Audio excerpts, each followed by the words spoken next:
başka söygen kızım, könglimni berdim sana gözüm kızım.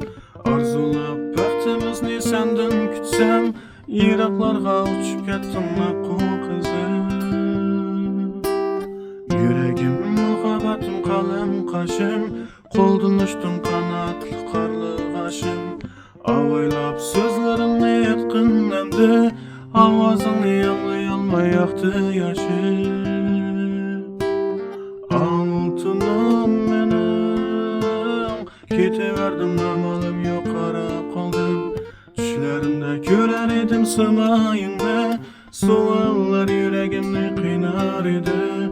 Altınım menim, ketiverdim namalım yok ara kaldım. Düşlerimde görer edim sımayını, suallar yüreğimni kıynar idi. Altınım, küttüm seni yollarına karab kıldım. Sevgini su kaçışın yetillep baktım.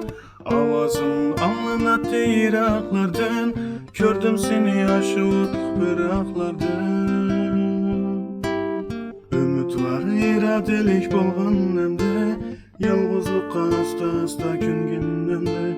Gözlerim yollarımda karar idi, mengülükке taşlap meni kettin endi.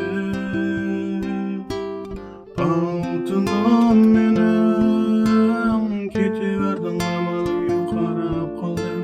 Düşlerimde görer edim sımayını, suallar yüreğimni kıynar idi. Altınım.